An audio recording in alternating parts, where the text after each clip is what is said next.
Welcome to Chandru maths. So நம்ம வந்து பாலிட்டியுடைய articles எல்லாத்துக்கும் ஷார்ட்கட்டாக நம்ம பார்த்துக்கிட்டு இருக்கிறோம்.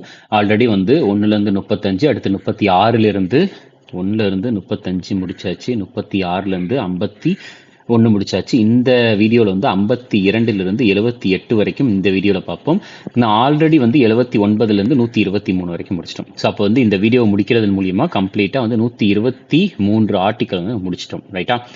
ஸோ இதில் வந்து நம்ம வீடியோ ஸ்டார்ட் பண்ணலாம். ஸோ இதில் வந்து பார்த்துட்டிங்கன்னா பார்ட் 5. நான் ஆல்ரெடி உங்களுக்கு பார்ட்டுக்கான ஷார்ட்கட்டுமே தனியாக எடுத்திருக்கேன், ரைட்டா? You can fly from directly US to UP அப்படின்றதுல இருக்கேன், ரைட்டா? அதில் வந்து யூஎஸ் அப்படின்னா யூனியன், ரைட்டா? யூஎஸ் அதை வந்து ஒரு தடவை பார்த்துட்டு பார்ட்டு அதுக்கப்புறம் அட்டவணைகள் அதுக்கான ஷார்ட்கட் பார்த்துட்டு நீங்கள் இந்த வீடியோ பாருங்கள், ஓகே? அதாவது ஆர்டிகல்ஸ்க்கான வீடியோ பாருங்கள். யூனா வந்து யூனியன், ரைட்டா? மத்திய அரசு, ரைட்டா? ஸோ அதில் வந்து முதல்ல பார்க்க போகிறது பிரசிடென்ட், ஜனாதிபதியை பற்றி. ஸோ அதுக்கான ஷார்ட்கட்டை பாருங்கள். ஸோ இதில் வந்து நான் இப்படி இந்த மாதிரி நான் வரிசையாக சொல்கிறதுக்கு பதிலாக ஒரு ஸ்டோரி மாதிரி நம்ம சொல்லிடலாம். எப்படின்னா, ஓகே, ஸோ நல்லா தெரிஞ்சுக்கோங்க, பிரசிடென்ட்டினுடைய ஆர்டிக்கல் எந்த ஆர்டிக்கல்லேருந்து எந்த ஆர்டிக்கல் வரைக்கும் அப்படின்னா 52லேருந்து 62 வரைக்கும். இதை வந்து ஞாபகம் வச்சுக்கோங்க, சரியா? ஸோ 52லேருந்து 62 வரைக்கும் வந்து உங்களுக்கு எது அப்படின்னா பிரசிடென்ட், ஓகே? சரி, இப்போ பாருங்கள் எப்படி ஞாபகம் வச்சுக்கலாம். ஒரு ஸ்டோரி மாதிரி நம்ம ஞாபகம் வச்சுக்கோம். ஸோ அந்த ஸ்டோரியை பாருங்கள் ஃபஸ்ட்டு, இல்லைன்னா அது அடுத்த பேஜில் எழுத. ஓகே, ஃபஸ்ட்டு வந்து பிரசிடென்ட், சரியா? குடியரசுத் தலைவர்னு ஒருத்தவங்க இருக்கிறாங்க. அவங்களுக்கு வந்து என்ன கொடுக்குறாங்க அப்படின்னு பார்த்துட்டிங்கன்னா எக்ஸிக்யூட்டிவ் பவர் கொடுக்குறாங்க, அதாவது நிர்வாக அதிகாரம். ஏன்னா பிரசிடென்ட் அப்படின்னாலே அவங்களுக்கு அதிகாரம் வேணும். ஸோ அப்போ வந்து பார்த்துட்டிங்கன்னா அவங்களுக்கு ஒரு நிர்வாக அதிகாரத்தை வந்து கொடுக்குறாங்க. சரி, அப்போ நிர்வாக அதிகாரம் கொடுக்கணும் அப்படின்னாலே வந்து அவங்களுக்கு வந்து பார்த்துட்டிங்கன்னா ஒரு எலெக்ஷன், ஏன்னா அவ்வளோ பெரிய அதிகாரத்தை கொடுக்குறப்ப அவங்களுக்கு வந்து ஒரு தேர்தல் அப்படின்ற ஒன்று வச்சு தான் வந்து தேர்ந்தெடுக்க முடியும். அதுக்கடுத்து சும்மா வந்து தேர்தல் வச்சுக்க முடியாதுல்ல, அப்போ அந்த தேர்தலுக்கு ஒரு முறை சொல்கிறாங்க. இந்த முறையில் தான் அந்த தேர்தல் நடக்கணும் அப்படின்ற ஒரு முறை சொல்கிறாங்க, ரைட்டா? சரி, தேர்தல் முடிஞ்சதுக்கப்புறம், சரி ஓகே, தேர்தல் முடிஞ்சு நம்ம குடியரசுத் தலைவரை தேர்ந்தெடுத்தாச்சு. அப்போ தேர்ந்தெடுத்ததுக்கப்புறம் தேர்வானவர் வந்து எத்தனை காலம் இருப்பார், சரி, எவ்வளோ காலம் வந்து அவங்க இருப்பாங்க அப்படின்றதையும் நம்ம சொல்லணும்ல. சரி ஓகே, இது எல்லாம் முடிஞ்சது. அவங்க வந்து சரி ஓகே, இவ்வளோ காலத்தையும் நம்ம பேசியாச்சு. அப்போ அதுக்கும் முன்னாடி, இந்த தேர்தலுக்கும் முன்னாடி நம்ம எதெல்லாம் பார்க்கணும் அப்படின்னா அவங்களுடைய எலிஜிபிலிட்டி. ஸோ சும்மா எல்லாருமே வந்து குடியரசுத் தலைவர் தேர்தலில் வந்து கலந்துக்க முடியாதுல்ல, ஸோ எலிஜிபிலிட்டி. அதுக்கப்புறம் வந்து பார்த்துட்டிங்கன்னா நிறைய குவாலிட்டி கண்ட்ரோல், ரைட்டா? ஏன்னா அவ்வளோ பெரிய பதவியில் உட்காடுறாங்க அப்படின்றப்ப நிறைய குவாலிட்டி வந்து செக் பண்ணும். ஸோ கியூசி அப்படின்னா வந்து குவாலிட்டி கண்ட்ரோல், கியூ. அதுக்கப்புறம் சி, அதாவது கியூ அப்படின்றது வந்து பார்த்துட்டிங்கன்னா என்னென்னா குவாலிஃபிகேஷன். சி அப்படின்றது வந்து என்னென்னா கண்டிஷன்ஸ், நிறைய கண்டிஷன்ஸ் எல்லாமே இருக்குது, கண்டிஷன்ஸ், ஓகே? அதுக்கு அடுத்தது வந்து பார்த்துட்டிங்கன்னா இது எல்லாம் முடிஞ்சதுக்கு அப்புறம் தான் வந்து அவங்க வந்து பதவி பிரமாணம் ஏற்க முடியும், பதவி பிரமாணம் ஏற்க முடியும், ரைட்டா? ஸோ பதவி பிரமாணம் ஏற்றதுக்கப்புறம் அவங்க பதவியில் இருந்ததுக்கப்புறம் ஏதாச்சும் ஒரு பிரச்சனை அப்படின்ட்டு வரப்போ வந்து பார்த்துட்டிங்கன்னா அவங்கள பதவியிலேருந்து நீக்குவதற்கான விஷயத்தையும் சொல்கிறாங்க. இம்பீச்மெண்ட் அப்படின்ட்டு சொல்லுவாங்க, இம்பீச்மெண்ட், பதவியிலேருந்து நீக்கிறதுக்காக.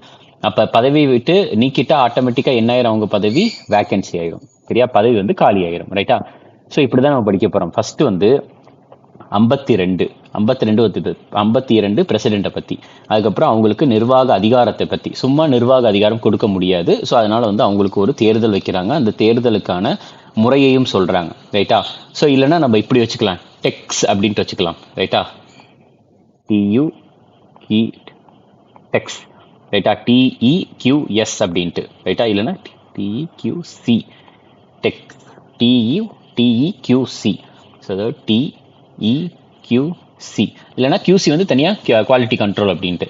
ஸோ டீன்றது வந்து பார்த்துட்டிங்கன்னா டேர்ம், அவங்களுக்கு வந்து அவங்களுடைய பதவி காலம். அடுத்து 57 வந்து எலிஜிபிலிட்டி, அதுக்கப்புறம் 58 வந்து குவாலிஃபிகேஷன், 59 வந்து கண்டிஷன்ஸ், நிறைய கண்டிஷன்ஸ் இருக்குது. 60 வந்து அவங்களுடைய பதவி பிரமாணம், 61 வந்து இம்பீச்மெண்ட், 62 வந்து வேக்கன்சி, ரைட்டா? ஸோ 52 to 62 நம்மளுக்கு பிரசிடென்ட் தெரிஞ்சுக்கிட்டா ஆட்டோமேட்டிக்காக நம்ம இதை ஞாபகம் வச்சுக்கலாம். சரி, இப்பயுமே வந்து பார்த்துட்டிங்கன்னா இதில் ஓத், அதாவது ஓ, சரியா? 60 ஓ. அப்போ வந்து ஓ அப்படின்னா அப்போ உங்களுக்கு என்னன்னா பதவி பிரமாணம் எடுக்கிறது, ரைட்டா? ஸோ ஓத், ஓனா வந்து 60. ஸோ இங்கே பாருங்க 61 இம்பீச்மெண்ட், ஐ. இங்கே வந்து பார்த்துட்டிங்கன்னா 1 ஐ மாதிரி இருக்குதா, இதுவும் சிமிலராக இருக்கும், ஐ இம்பீச்மெண்ட். அதுக்கடுத்து வந்து பார்த்துட்டிங்கன்னா 62 இங்கே பாருங்க வி மாதிரி இருக்கும், இதை பார்த்தா தெரியும், வி மாதிரி இருக்குது. அப்போ வீன்றது வந்து என்னென்னா வேக்கன்சி, ரைட்டா? ஸோ அப்போ வந்து அதே மாதிரி 57 இங்கே பாருங்க 57 ஏழுன்னு நம்ம எப்படி சொல்லுவோம் 7 அப்படின்னு தான் சொல்லுவோம். அப்போ 7 அப்போ இஎல் அப்படின்னா இஎல் எலிஜிபிலிட்டி, இஎல்னா எலிஜிபிலிட்டி. ஸோ இந்த மாதிரி நம்ம ஞாபகம் வச்சுக்கிறது தான் சரியா, இந்த மாதிரி நம்ம ஞாபகம் வச்சுக்கிறது தான் ஓகே. அதுக்கடுத்து நம்ம இதை எப்படி ஞாபகம் வச்சுக்கலாம்னா 56 அப்போ நிறைய 6 அடித்தா அவங்களுடைய பதவிக்காலம் வந்து அதிகமாகும் அப்படின்னு ஞாபகம் வச்சுக்கலாம் சரியா. நிறைய 6 அடித்தா ஸோ அப்போ அவங்கள வந்து தக்க வச்சுக்குவாங்க அப்படின்ற மாதிரி ரைட்டா. 6 ஏன்னா 52 to 62 வந்து நம்ம வந்து பிரசிடென்ட் தெரிஞ்சுக்கிட்டாலே நம்ம இதுக்குள்ளே எந்த நம்பர் கேட்டாலும் அதை கூட நம்ம லிங்க் பண்ணிக்கலாம் ரைட்டா. ஸோ இங்கே பார்த்தீங்கன்னா மேனர் 55 ஒரு மேனரா, அதாவது மேனர் ஆர்டராக இருக்குதா 5 ஒரு மேனர் ஆர்டராக இருக்குது ரைட்டா. ஸோ இதை நம்ம ஞாபகம் வச்சுக்கலாம். ஸோ இதே மாதிரியே தான். அப்போ இந்த 3 வந்து தனியாக, அதாவது பிரசிடென்ட்னு ஒருத்தவங்க இருக்கிறாங்க, அவங்களுக்கு எக்ஸிக்யூட்டிவ் பவர் கொடுக்குறாங்க, அதுக்கு முன்னாடி எலெக்ஷன் ஒன்று வைக்கிறாங்க. 55 ஒரு மேனராக இருக்குது. ஸோ இது மட்டும் தெரிஞ்சுக்கோங்க, நம்ம அடுத்த ஆர்டிகல்ஸ் வச்சு நம்ம பார்க்கலாம் சரியா. இது புரிஞ்சிருச்சா? அடுத்தது பாருங்க. ஸோ இதே தான் நான் இந்த இதில் எழுதியிருக்கு ஓகே. 52 வந்து பிரசிடென்ட்னு ஒருத்தவங்க இருக்கிறாங்க, 53 அவங்களுக்கு அதிகாரம் கொடுக்கறது, 54 எலெக்ஷன். ஸோ 55 பொறுத்த வரைக்கும் ஸோ 52 பிரசிடென்ட். ஸோ அவங்களுக்கு அதிகாரத்தை கொடுக்கறதுக்கு முன்னாடி எலெக்ஷன் வைக்கணும், முடிஞ்சிச்சு. 5 ஒரு மேனரா இருக்குது ரைட்டா. அவங்க மேனர் ஆஃப் எலெக்ஷன் எப்படி எந்த முறையில் நடக்கணும் அப்படின்றது. அப்புறம் 56 இது நம்ம என்ன பார்த்தோம், 56 TEQC அப்படின்னு பார்த்தோம், 56 ரைட்டா. ஸோ 56 டேர்ம் சரியா. 56 வந்து பார்த்துட்டிங்கன்னா டேர்ம் அப்படின்றத ஞாபகம் வச்சுக்கணும். அடுத்தது வந்து பார்த்துட்டிங்கன்னா இதில் நான் வேற எப்படி ஞாபகம் வச்சோம், 6 நிறைய 6 அடித்தா அவங்களுடைய பதவி காலத்தை வச்சுக்குவாங்க, நீட்டிச்சு வச்சுக்குவாங்க அப்படின்ட்டு. ஸோ டேர்ம் 7 அப்படின்ற மாதிரி தானே இருக்கும் 7. ஸோ இஎல்யூன்னு போட்டுக்கலாம், 7. ஸோ அப்போ வந்து பார்த்துட்டிங்கன்னா இஎல், இங்கே இஎல் எலிஜிபிலிட்டி சரியா. எலிஜிபிலிட்டி ஃபார் ரீஎலெக்ஷன், திரும்ப வந்து மறுதேர்தலுக்கான தகுதி ஓகே. அடுத்தது 88 வந்து பார்த்துட்டிங்கன்னா குவாலிஃபிகேஷன், 59 கண்டிஷன், QC சரியா, QC. அடுத்தது 60 பொறுத்த வரைக்கும் நம்ம எப்படி வச்சோம், ஓ இங்கே வந்து பார்த்துட்டிங்கன்னா ஓ. ஸோ பதவி பிரமாணம். 61 ஐ, இங்கே வந்து பார்த்துட்டிங்கன்னா ஐ இம்பீச்மெண்ட். 62 வி மாதிரி இருக்குது. ஸோ அப்போ வந்து வி வேக்கன்சி சரியா. ஸோ இதுதான் வந்து பார்த்துட்டிங்கன்னா சிம்பிளாக 52 62 பிரசிடென்ட்டுக்கான ஆர்டிகல்ஸ் ரைட்டா. பிரசிடென்ட்டுக்கான ஆர்டிகல்ஸ் இன்னும் நம்ம டெப்த்தாக நிறைய விஷயங்கள் இருக்குது, அதெல்லாம் நம்ம பாலிட்டி கிளாஸில் பார்க்கலாம். நம்மளுக்கு தேவை நம்ம இந்த ஒரு ஷார்ட்கட் சீரிஸ், ஆர்டிக்கலுக்கான ஷார்ட்கட் சீரிஸை பொறுத்த வரைக்கும் நம்மளுடைய முக்கியமான கோல், திடீர்னு வந்து 123 என்ன ஆர்டிக்கல், 279 என்ன, 301 என்ன, 303 என்ன, 116 என்ன அப்படின்ட்டு நம்ம கேட்குறப்ப நம்மளுக்கு சொல்ல தெரியணும். அதுதான் ஏன்னா எக்ஸாம்பிள் வந்து இதுதான் மேக்ஸிமம் கேட்பாங்க ஓகே. இந்த ஆர்டிக்கல் இப்போ வந்து பிரசிடென்ட்டுடைய டேர்ம் எந்த ஆர்டிக்கலில் கொடுத்துருக்காங்க, அப்போ நம்ம எப்படி வச்சுக்கலாம், பிரசிடென்ட் 52 to 62. அப்போ அதில் டேர்ம்ன்றது வந்து 6 அடித்தா அவங்களுடைய பதவி காலத்தை நீட்டித்து வைப்பாங்க, அப்போ வந்து டேர்ம் அப்படின்றது 56 ரைட்டா. ஸோ இப்படி நம்ம ஞாபகம் வச்சுக்கலாம் ஓகே.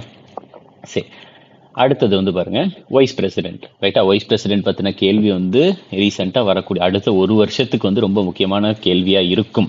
காரணம் என்ன அப்படின்னா, இப்போ ரீசெண்டாக வந்து வைஸ் பிரசிடென்டான ஜெகதீப் தங்கர் அவர்கள் வந்து பதவியை வந்து ராஜினாமா பண்ணிட்டார். ஸோ அப்படின்றப்ப கேள்வி வந்து ரொம்ப இந்த ஒரு கண்டென்ட் அப்படின்றது முக்கியம் ரைட்டா. சரி, இப்போ அடுத்தது வந்து பார்த்துட்டிங்கன்னா வைஸ் பிரசிடென்ட்டை பற்றி நம்ம கம்ப்ளீட்டாக பார்க்கலாம். ஸோ வைஸ் பிரசிடென்ட்டை பொறுத்த வரைக்கும் இதில் வந்து ஆர்டிகல்ஸ் எல்லாத்தையுமே நம்ம என்ன சொல்கிறாங்க அப்படின்னா, ஃபர்ஸ்ட் இது வந்து 63 73 ஞாபகம் வச்சுக்கோங்க சரியா. 63 73 வைஸ் பிரசிடென்ட்டை பற்றி பேசுவாங்க ஓகே. 63 நம்ம ஸ்டார்ட் பண்ணுவோம். அடுத்து பிரசிடென்ட்டுமே இந்த ஒரு ஆர்டிகல்ஸ்குள்ளேயே தான் வருவாங்க ரைட்டா, அவங்களுடைய ஒரு சில பவர்ஸ். சரி, இதில் பாருங்க 63 to 73 நம்ம இதில் பார்க்க போகிறோம். சரி, 63. ஸோ அப்போ 52 to 62 பிரசிடென்ட் அப்படின்னா அதுக்கு அடுத்து வந்து 63 யாராக இருப்பாங்கன்னா வைஸ் பிரசிடென்ட்டாக தான் இருப்பாங்க. நம்ம இதை எப்படி ஞாபகம் வச்சுக்கலாம்னா சரியா, 6 ரைட்டா. 6 வந்து நம்ம இந்தியாவுக்கு முக்கியமான ஒரு விஷயம் சரியா. 6 அதாவது 6ன்றது வந்து ரிவர்ஸ் ஞாபகம் வச்சுக்கலாம் 6. அப்போ 6க்கு அப்படியே பாதி, 6 வந்து எந்த அளவுக்கு முக்கியத்துவமோ அதுக்கு பாதி முக்கியத்துவம் யார் அப்படின்னா வந்து வைஸ் பிரசிடென்ட். நான் சொல்ல வர்றது புரியுதா உங்களுக்கு? இந்தியாவில் வந்து நதிகள் அப்படின்றது அதுதான் நம்ம 6 அப்படின்னு சொல்கிறோம். 6 இது எந்த அளவுக்கு முக்கியமோ அதே அளவுக்கு தான் அதுக்கு பாதி முக்கியமான விஷயம் 3 அதுவுமே முக்கியம். யார் அப்படின்னா துணை குடியரசுத் தலைவர் புரியுதா நான் என்ன சொல்ல வரேன்ட்டு? 6 3 6னா அதுக்கு பாதி முக்கியத்துவம் அதுவுமே முக்கியம் தான், அவங்களும் முக்கியம் தான். ஸோ 6 3 அதுன்றது வைஸ் பிரசிடென்ட். அடுத்து இந்த வைஸ் பிரசிடென்ட் அடுத்ததே வந்து பார்த்துட்டிங்கன்னா இந்த வைஸ் பிரசிடென்ட் வந்து எக்ஸ் அஃபீஷியோ சேர்மன் அப்படின்ட்டு சொல்கிறாங்க. எக்ஸ் அஃபீஷியோ சேர்மன் அப்படின்றது வந்து யார் அப்படின்னா, நம்மளுக்கு யாரெல்லாம் துணை குடியரசுத் தலைவராக இருக்கிறாங்களோ அவங்க எல்லாருமே வந்து ராஜ்யசபாவினுடைய தலைவர், அதாவது மாநிலங்களவையின் தலைவர் அப்படின்ட்டு சொல்றது தான் வந்து எக்ஸ் அஃபீஷியோ சேர்மன் அப்படின்ட்டு சொல்றது. ரைட்டா? ஸோ ஞாபகம் வச்சுக்கோங்க. அதுக்கப்புறம் ஸோ வைஸ் பிரசிடென்ட் தான் யார் அப்படின்னா வந்து chairman of council of states, அதாவது மாநிலங்களவை அதனுடைய தலைவர். 64. அதுக்கப்புறம் வந்து பார்த்துட்டிங்கன்னா 65. 65ஐ பொறுத்த வரைக்கும் உங்களுக்கு பிரசிடென்ட் இல்லாத நேரத்தில், சரியா, பிரசிடென்ட் இல்லாத நேரத்தில் பிரசிடென்ட் வேலையை பார்க்கறது வந்து யார் அப்படின்னா வைஸ் பிரசிடென்ட் தான். Vice president to act as president. ரைட்டா? கிட்டக்க, அதாவது 6 5 நான் ஆல்ரெடி என்ன சொன்னேன், நம்ம 6 அப்படின்னா நம்ம வந்து பிரசிடென்ட்டை ஞாபகம் வச்சுக்கலாம். 6 நம்மளுக்கு முக்கியம், அதான் பிரசிடென்ட். ஸோ இப்போ 6க்கு பாதி வைஸ் பிரசிடென்ட்டை பற்றி பேசுது. அந்த 6க்கு பக்கத்தில் யார் இருக்காங்கன்னா 5 தான். ஸோ அந்த 5 அப்போ வந்து பார்த்துட்டிங்கன்னா பக்கத்தில் நான் வைஸ் பிரசிடென்ட் வந்து முழுமையாக பிரசிடென்ட் ஆயிட முடியாது, ஆனால் பிரசிடென்ட் இல்லாத நேரத்தில் வைஸ் பிரசிடென்ட் வந்து பிரசிடென்ட் பதவியில் இருந்துருவாங்க. ஸோ அப்போ பக்கத்தில் 6க்கு பக்கத்தில் வரலாம். ரைட்டா? அதை நம்ம ஞாபகம் வச்சுக்கோங்க. ஓகே, சரி. அடுத்தது பாருங்க. அடுத்தது 66. 66ஐ பொறுத்த வரைக்கும் இது வந்து எலெக்ஷனை பற்றி பேசுது. யாருடைய எலெக்ஷன் அப்படின்னா துணை குடியரசுத் தலைவரினுடைய தேர்தலை பற்றி பேசுகிறது. அதுக்கப்புறம் 67ஐ பொறுத்த வரைக்கும் இது வந்து எப்படி இருக்குதுன்றதை பாருங்க. 67 வந்து எப்படி இருக்கு? டி மாதிரி இருக்கா? டி. ஸோ அப்போ வந்து டேர்ம். ஏன்னா இது நம்ம எப்படி, அது ஏன் அப்போ வந்து நம்ம 57னா டேர்ம் இல்லையா அப்படின்றத கேட்டால் அப்படி சொல்ல முடியாது. காரணம் என்னன்னா நம்மளுக்கு 52லிருந்து 62 வரைக்கும் பிரசிடென்ட்ன்றது நம்மளுக்கு தெரிஞ்சிடும். இப்போ 63லிருந்து 73 வரைக்கும் வைஸ் பிரசிடென்ட்னு தெரிஞ்சிருச்சு. அப்போ வந்து இதுக்கு நடுவில் இருக்கிற 67, அதாவது டி மாதிரி இருக்கிற இந்த 67 டேர்மாக தான் இருக்கும். ஏன்னா நம்ம பிரசிடென்ட்டுக்கு வேற ஷார்ட்கட் பார்த்தோம். பிரசிடென்ட்டுக்கு வந்து TEQS, அதுக்கு வந்து டீல வந்து டேர்ம். ஸோ அப்போ டேர்ம்னா வந்து பிரசிடென்ட், அப்போ வந்து 6 அடிப்பாங்க. ஸோ 6 அடித்தா பதவி காலத்தை நீட்டித்து வைப்பாங்க. அப்போ 56 டேர்ம். ஸோ இந்த மாதிரி நம்ம வரணும். ரைட்டா?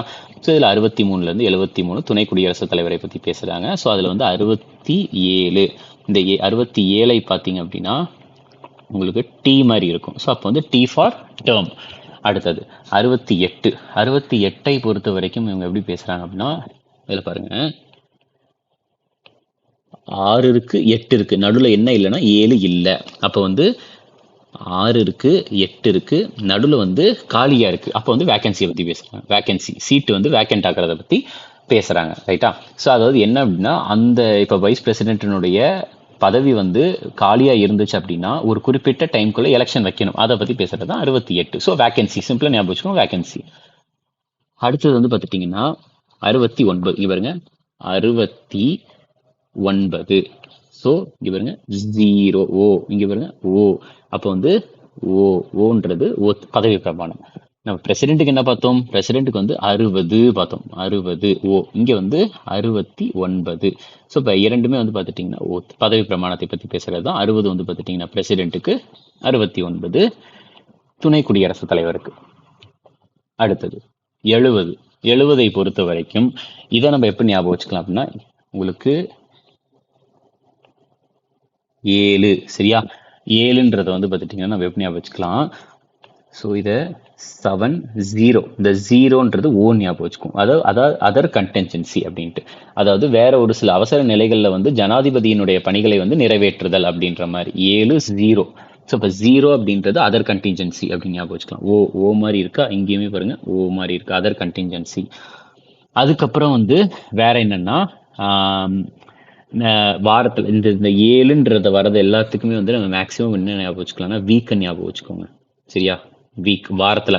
ஸோ வாரத்தில் வந்து 7 நாள் இருக்குல்ல, அந்த 7 நாளில் ஒரு நாள், வாரத்தில் 7 நாள் இருக்கு, அந்த 7 நாளில் ஒரே ஒரு நாள் வந்து பார்த்துட்டிங்கன்னா நம்ம பிரசிடென்ட் வைஸ் பிரசிடென்ட்டுக்கான எலெக்ஷனை பற்றி நம்ம வந்து கொஞ்சம் டிஸ்கஸ் பண்ணணும் அப்படின்ற மாதிரி. வாரத்தில் 7 நாள் இருக்குது, அதில் ஒரு நாள் மட்டும் பிரசிடென்ட் வைஸ் பிரசிடென்ட்டுடைய எலெக்ஷனை பற்றி டிஸ்கஸ் பண்ணலாம் அப்படின்ற மாதிரி. ஓகே, அடுத்தது. ஸோ இன்னொன்று வந்து பார்த்துட்டிங்கன்னா வாரத்தில் 7 நாள் இருக்குது, அந்த 7 நாளில் 2 நாள், சரியா, 2 நாள் வந்து நம்ம வந்து லீவ் எடுத்தோம் அப்படின்னா வந்து 2 நாளைக்கு மேல நம்ம லீவ் எடுத்தோம் அப்படின்னா பிரசிடென்ட் வந்து பார்டன் பண்ணலாம், அதாவது நம்மள வந்து மன்னிச்சு விடலாம் அப்படின்ற மாதிரி. சரியா? ஸோ வாரத்துல 7 நாள் இருக்கு, ரைட்டா? வாரத்துல 7 நாள் இருக்கு. அதுல வந்து 2 நாள் மேக்ஸிமம் 1 நாள் லீவ் கொடுப்பாங்க. வாரத்துல 7 நாள்ல 1 நாள் லீவு. ஸோ 2 நாள் நம்ம லீவ் எடுத்துட்டோம் அப்படின்னா பிரசிடென்ட் வந்து நம்மள மன்னித்து விடுறாங்க, ரைட்டா? ஸோ அதாவது மன்னிப்புகள் அப்படின்னு, பார்டனிங் பவர் அப்படின்னா பிரசிடென்ட் வந்து மன்னிக்கிற பவர், அதுதான். சரி, அடுத்தது நம்ம எப்படி ஞாபகம் வச்சுக்கலாம் அப்படின்னா, இங்கே பாருங்க, இந்த 73 74 இதெல்லாம் வந்து கிட்டத்தட்ட சேமாக இருக்கும், ரைட்டா? என்ன அப்படின்னா 73 இங்கே பாருங்க 7 இருக்கு 3 இருக்கு. ஆனால் இந்த 7 வந்து பார்த்துட்டிங்கன்னா பிரசிடென்ட்டுக்கான பவர் மாதிரி வச்சுக்கலாம், ரைட்டா? ஸோ அதாவது எக்ஸிக்யூட்டிவ் பவர், நிர்வாக அதிகாரம். ஆனால் பிரசிடென்ட்டுக்கு வேற நம்ம பார்த்தோம் என்னன்னா 52 53 வந்து நிர்வாக அதிகாரம்ன்றதை நம்ம பார்த்தோம். இது வந்து மத்திய அரசு இருக்குல்ல, அவங்களுடைய நிர்வாக அதிகாரத்தினுடைய அளவை பற்றி பேசுகிறது 7 3. ஸோ நம்ம வந்து 7 என்னதான் 7 3. ஸோ இப்போ இது ரெண்டுத்துக்குமே நடுவில் வந்து பார்த்துட்டிங்கன்னா ஸோ முழுமையாக இது பண்ண முடியாது. இப்போ ஃபார் எக்ஸாம்பிள் 7 இருக்குன்னு வச்சுக்கோங்க, 7க்கு பாதி வந்து என்னது 3.5, பாதிக்கு பாதெல்லாம் கொண்டு வர முடியாது. ஸோ அப்போ வந்து பார்த்துட்டிங்கன்னா நீங்கள் அதுக்கு கீழே 3ஆக கொண்டு வரலாம், ரைட்டா? நான் கொஞ்சம் சொல்கிறது வந்து இப்போ கொஞ்சம் குழப்பம், நான் திரும்பி சொல்கிறேன் ஒரு தடவை. என்ன அப்படின்னா 7 3, ரைட்டா? ஸோ நம்மளுக்கு இப்போ வாரத்தில் 7 நாள் இருக்குன்னு வச்சுக்கோங்க, அந்த 7 நாளுமே நம்மளுக்கு பவர் இருக்குமா அப்படின்றது கேட்டால் கிடையாது. ஏன்னா 7 நாள் நம்ம பவராக இருந்தால் அது வந்து பார்த்துட்டிங்கன்னா மன்னராட்சி மாதிரி. ஆனால் அப்படி இல்லை, நம்ம 7 நாளில் அதிகமாக கிடையாது, அதிகமாகிடுச்சுன்னா 4 நாள் ஆயிரும், 4 3 ஆயிரும். நம்ம அதுக்கு வந்து பார்த்துட்டிங்கன்னா பாதினா 3.5, அதுக்கும் கம்மியாக 3. ஸோ அப்போ 7 3 அப்படின்றது வந்து பார்த்துட்டிங்கன்னா உங்களுக்கு மத்திய அரசனுடைய அதிகாரத்தை சொல்ற ஒரு இது, executive power of the union, ஒன்றியத்தின் நிர்வாக அதிகாரத்தின் அளவு 73ன்றதை ஞாபகம் வச்சுக்கோங்க, ரைட்டா? அடுத்தது ஸோ இப்போ 73 அப்போ அந்த 4ல இருந்து என்ன வரும் அப்படின்னு பார்த்துட்டிங்கன்னா இங்கே பாருங்க 7 4. இது வந்து வாரத்தில் நான் ஆல்ரெடி சொன்னேன் 7 அப்படின்னாலே வாரத்தில் 7 நாள்ன்றது ஞாபகம் வச்சுக்கோங்க. வாரத்தில் 7 நாளில் 3 நாள் மத்திய அரசினுடைய நிர்வாக அதிகாரம். 4வது நாள்ல இருந்து வந்து பார்த்துட்டிங்கன்னா பிரசிடென்ட் யார் சொல்றதை கேட்கணும் அப்படின்னா கவுன்சில் ஆஃப் மினிஸ்டர்ஸ் இருக்காங்கல்ல, ஸோ அதாவது அமைச்சர்கள் குழு, அவங்க தான் வந்து பார்த்துட்டிங்கன்னா உதவுவாங்க, அவங்க தான் ஆலோசனை வழங்குவாங்க. 4வது நாள்ல இருந்து 3 நாள் வரைக்கும் மத்திய அரசு, 4வது நாள்ல இருந்து மத்திய அமைச்சர்களின் குழு. அதுக்கு அடுத்தது வந்து இந்த 7 5 அமைச்சர்கள் ரிலேட்டடாக வேற ஒரு சில விஷயங்களை பற்றி பேசுறது. 5ஆம் தேதியிலேருந்து 5வது நாள்லேருந்து அமைச்சர்கள் ஃபுல்லாக இருப்பாங்க. அதுக்கு அடுத்தது 6வது நாள் இது வந்து பார்த்துட்டிங்கன்னா அட்டார்னி ஜெனரல். இதை வந்து நம்ம எப்படி ஞாபகம் வச்சுக்கலாம்னா 76னா 6வது நாள்லேருந்து அட்டார்னி 6 அட்டார்னி அப்படின்னு ஞாபகம் வச்சுக்கலாம். அல்லது இங்கே பாருங்க 7 6 இருக்கா, இங்கே பாருங்க அட்டார்னி ஜெனரல். ஸோ இப்படி ஞாபகம் வச்சுக்கலாம், சரியா? அட்டார்னி ஜெனரல் அப்படின்னு ஞாபகம் வச்சுக்கோங்க, ஓகே? ஸோ அதாவது சிம்பிளாக வந்து நான் எப்படி போட்டிருக்கிறேன் அப்படின்னா 7 6ன்றத உங்களுக்கு அட்டார்னி ஜெனரல் அப்படின்றத போட்டிருக்கேன், ஓகே? அப்புறம் வந்து 77 பொறுத்த வரைக்கும் நார்மலாக பிஸ்னஸ் பண்ணுறவங்க எல்லாருமே வந்து வாரத்தில் 7 நாள் இருக்குன்னா 7 நாளுமே தான் பிஸ்னஸ் பண்ணுவாங்க. ஸோ பிஸ்னஸை பற்றி பேசுறது. அதுக்கு அடுத்தது வந்து பார்த்துட்டிங்கன்னா 7 8ன்றது அதாவது வாரத்தில் 7 நாள் இருக்கு. ஆனால் 7 நாள் இல்லாமல் உங்களுக்கு வாரத்தில் 7 நாள் இருந்தாலும் வாரத்தில் இன்னொரு நாள் எக்ஸ்ட்ரா எடுத்து 8 நாள், அதாவது எக்ஸ்ட்ரா ஒரு நாள் கூட வந்து பார்த்துட்டிங்கன்னா வேலை பார்க்கணும். யார் அப்படின்னா பிரைம் மினிஸ்டருடைய டியூட்டிஸ் என்ன அப்படின்னா பிரசிடென்ட் ஏதாச்சும் ஒன்று கேட்டாங்க அப்படின்னா வாரத்தில் 7 நாள் கிடையாது, அது எக்ஸ்ட்ரா ஒரு நாள் இருந்தாலும் சரி தான், 8 நாளுமே வந்து பிரசிடென்ட் வந்து ஏதாச்சும் இன்ஃபர்மேஷன் கேட்டாங்கன்னா பிரைம் மினிஸ்டர் வந்து அதை கொடுக்கணும் அப்படின்னு சொல்லுது. Duty of prime minister information கொடுக்கணும் பிரசிடென்ட்டுக்கு, அதை பற்றி பேசுகிறாங்க. ஸோ திரும்ப ஒரு தடவை நம்ம ஒரு கிளான்ஸ் மாதிரி பார்த்துருவோமா? ஸோ ஃபர்ஸ்ட் வந்து பிரசிடென்ட்டுக்கு வந்து நம்ம என்ன பார்த்தோம்? ஸோ 52 வந்து பிரசிடென்ட்டு, 53 அவங்களுடைய நிர்வாக அதிகாரம், 54 வந்து எலெக்ஷன், சரியா? அப்போ வந்து நிர்வாக அதிகாரம் அவர் கொடுக்கணும்னா அதுக்கு முன்னாடி எலெக்ஷன் வைக்கணும். அதுக்கு அடுத்து ஒரு மேனராக இருக்குது 5-5ன்ட்டு. ஸோ அந்த எலெக்ஷனுடைய முறை. அடுத்தது 6 அடித்தா அவங்களுடைய பதவி காலத்தை நீட்டிச்சு வைப்பாங்க. ஸோ டேர்மை பற்றி பேசுறது. அடுத்து 7னா வந்து எலிஜிபிலிட்டி. அடுத்தது 58 59 QCயை பற்றி பேசுறது. அப்படி இல்லைன்னா TEQC ஞாபகம் வச்சோம். 55லேருந்து 56லேருந்து 59 வரைக்கும் டேர்ம், எலிஜிபிலிட்டி, குவாலிஃபிகேஷன், கண்டிஷன்ஸ். இதில் வந்து பாருங்க 60 ஓ மாதிரி இருக்கு, ஓத். அடுத்து 61 ஐ மாதிரி இருக்கு, இம்பீச்மெண்ட், பதவியை விட்டு விலக வைக்கிறது. 62 வி மாதிரி இருக்கு, ஸோ வேகன்சி. அடுத்தது துணை குடியரசுத் தலைவரை பொறுத்த வரைக்கும் 63. ஸோ 6 நம்மளுக்கு முக்கியம் பிரசிடென்ட். ஸோ அப்போ வந்து அதுக்கு பாதி வந்து யார் அப்படின்னா வைஸ் பிரசிடென்ட். ஸோ அவங்க தான் யார் அப்படின்னா ராஜ்யசபானுடைய தலைவர் எப்பொழுதுமே. அடுத்து 6க்கு பக்கத்தில் வரலாம் 5. ஸோ வைஸ் பிரசிடென்ட் வந்து பிரசிடென்ட் இல்லாத நேரத்தில் வேலை பார்க்கறது. 6 6. ஸோ இது வந்து பார்த்துட்டிங்கன்னா எலெக்ஷனை பற்றி பேசுறது. சரியா? 6 6 66 வந்து பார்த்துட்டிங்கன்னா எலெக்ஷனை பற்றி பேசுறது. அதாவது 6க்கு வந்து எப்படி எலெக்ஷன் வைக்கிறாங்களோ அதே மாதிரி தான் இந்த 6க்கும் எலெக்ஷன் வைப்பாங்க அப்படின்ற மாதிரி ஞாபகம் வச்சுக்கோங்க. ஓகே. 67. ஸோ இது வந்து 7ன்றது டி மாதிரி இருக்கு. So term. 68. ஸோ அப்போ 7 வந்து நடுவில் காணும். 6 7 8 நடுவில் காணும். அப்போ வேகன்சியை பற்றி பேசுறது. அந்த வேகன்சி ஆயிருச்சு அப்படின்னா, சீட்டு காலி ஆயிடுச்சுன்னா எவ்வளோ நாளுக்குள்ள எலெக்ஷன் வைக்கணும் அதை பற்றி பேசுறது. 69. ஸோ இங்கே பாருங்க 69. இங்கே ஒரு ஓ, இங்கே ஒரு ஓ. அப்போ பதவி பிரமாணம். அடுத்து 70 பொறுத்த வரைக்கும் ஓ இருக்குது. So other contingency. 71. ஸோ வாரத்தில் வந்து பார்த்துட்டிங்கன்னா ஒரு நாள் வந்து நம்ம எதை பற்றி டிஸ்கஸ் பண்ணணும்னா பிரசிடென்ட் வைஸ் பிரசிடென்ட் எலெக்ஷனை பற்றி டிஸ்கஸ் பண்ணணும். ஸோ வாரத்தில் வந்து 2 நாளைக்கு மேலே நீங்கள் லீவ் எடுத்துட்டோம் அப்படின்னா பிரசிடென்ட் வந்து நம்மளை மன்னிச்சு விட்டுருவாங்க. Pardoning power. 73ன்றது நான் ஆல்ரெடி சொன்னேன். 7 3. இந்த 7க்கு அதாவது வாரத்தில் 7 நாள் இருக்குன்னு வச்சுக்கோங்க. அந்த வாரத்தில் 7 நாளில் பாதி நாளுக்கு கீழே, அதாவது 3 நாள். பாதி நாள்னா வந்து பார்த்துட்டிங்கன்னா 3.5 வரும். அந்த 3.5 கீழேனா 3 நாள். ஸோ அது வந்து யூனியன் சென்ட்ரல் கவர்மெண்ட்டோடைய எக்ஸிக்யூட்டிவ் பவர் வந்து பிரசிடென்ட் நிறைவேற்றுவாங்க. அது அந்த 4வது நாள்ல இருந்து பிரசிடென்ட்டுக்கு மத்திய அமைச்சரவை குழு தான் வந்து உதவுவாங்க. 5வது நாள் வந்து மினிஸ்டர்ஸ் வந்து அவங்க பவர் எடுத்துக்குவாங்க. ரைட்டா? இதெல்லாம் ஒரு ஷார்ட்கட் தான். அடுத்தது 7 6. இது நான் என்ன சொன்னேன்னா 7 6. இது வந்து 7 6. இது வந்து அட்டார்னி ஜெனரல் மாதிரி இருக்கு. சரியா? ஸோ இந்தியாவினுடைய இருக்கிறதுலேயே வந்து மிக உயர்ந்த சட்ட பதவியில் இருக்கிறவர் வந்து இவர் தான், அட்டார்னி ஜெனரல் ஆஃப் இந்தியா. இது 7 7. இது வந்து வாரத்தில் 7 நாள் இருந்தாலும் 7 நாளுமே வந்து பிஸ்னஸ் பண்ணணும்.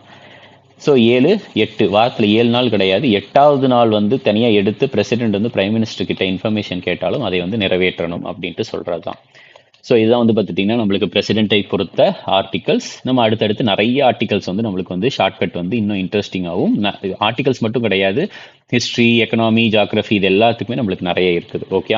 ஸோ இந்த வீடியோ பார்த்துட்டு உங்களுடைய ரிவ்யூவை நீங்கள் கமெண்ட்டாக கொடுங்க. அதுக்கு ஏற்ற மாதிரி தான் நம்ம வந்து வீடியோவை இன்னும் கொஞ்சம் இம்ப்ரூவ் பண்ண முடியும். சரியா?